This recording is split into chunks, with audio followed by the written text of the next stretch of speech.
চিপাঝাৰত বাজনা পথাৰ গাঁও পঞ্চায়তত উঠন্তৰ বাজনা পথাৰ গাঁও পঞ্চায়তৰ কৰ্তৃত্বশীল বিষয়াৰ বাহন আবদ্ধ কৰিলে একাংশ নৱনিৰ্বাচিত ৱাৰ্ড সদস্যই পঞ্চায়ত সমিতি গঠন নকৰাকৈ সভাগৃহ ত্যাগ কৰিছিল তিনিগৰাকী ৱাৰ্ড সদস্যই যাৰ বাবে সভাপতি পদৰ নিৰ্বাচন অনুষ্ঠিত কৰাত সৃষ্টি হৈছিল বিলম্ব জিলা আয়ুক্তৰ নিৰ্দেশ মৰ্মে কৰ্তৃত্বশীল বিষয়া ভৃগুপতি ৰয়ে স্থগিত ৰাখিছিল পঞ্চায়ত সমিতি গঠন প্ৰক্ৰিয়া ইয়াতে ক্ষোভিত হৈ ছগৰাকী নৱনিৰ্বাচিত ৱাৰ্ড সদস্যই আবদ্ধ কৰে কৰ্তৃত্বশীল বিষয়াৰ বাহনৰ লগতে আন বিষয়াৰ বাহন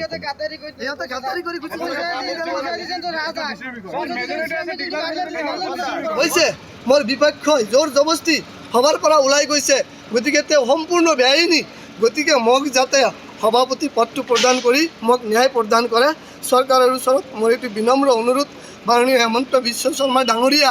তেওঁ শ্ৰেষ্ঠ মুখ্যমন্ত্ৰী তেওঁ যাতে আমাক বিবেচনা কৰে আজিৰ দিনৰ ভিতৰত যাতে আমাৰ গাঁও বাজনা পথাৰ গাঁও পঞ্চায়তৰ সমিতিখন গঠন কৰি দিয়ে মোক সভাপতি পাতিবলৈ মোৰ লগত 6জন মেম্বাৰ এতিয়াও সাজু হৈ আছে য'ত যাব লাগে আমি যাম আমি এতিয়াও সভাগৃহতে আছোঁ আমাক থৈ পেলাই খণ্ড উন্নয়ন বিষয়া মহোদয় জোৰ জবস্তি গুচি যাব খুজিছে গতিকে মোক এটা ন্যায় প্ৰদান কৰিব লাগে মাননীয় মুখ্যমন্ত্ৰী ডাঙৰীয়া আমাৰ দৰং জিলাৰ উপায়ুক্ত ডাঙৰীয়া চিপাঝাৰ সমষ্টিৰ সন্মানীয় বিধায়ক ডাঙৰীয়াক মই অনুৰোধ কৰিছোঁ আপুনি আমাক ন্যায় প্ৰদান কৰক আমাৰ লগত 6জন মেম্বাৰ আছে আৰু বিধায়ক ডাঙৰীয়া সদায় এই কথাটো আমাৰ প্ৰশাসনত কৈছে যাৰ লগত বেছি মেম্বাৰ থাকিব তেওঁই গাঁও পঞ্চায়তৰ সভাপতি হ'ব আজি মোৰ লগত ইমান সংখ্যক গাঁও পঞ্চায়তৰ সদস্য থকাৰ পিছতো মই কিয় সভাপতি হ'ব নোৱাৰোঁ এই গণতন্ত্ৰক হেঁচি ধৰা হৈছে গণতন্ত্ৰক ডেঙি চিপি ধৰা হৈছে বাজনা পথাৰ গাঁও পঞ্চায়তত গতিকে সমগ্ৰ ৰাইজ আছে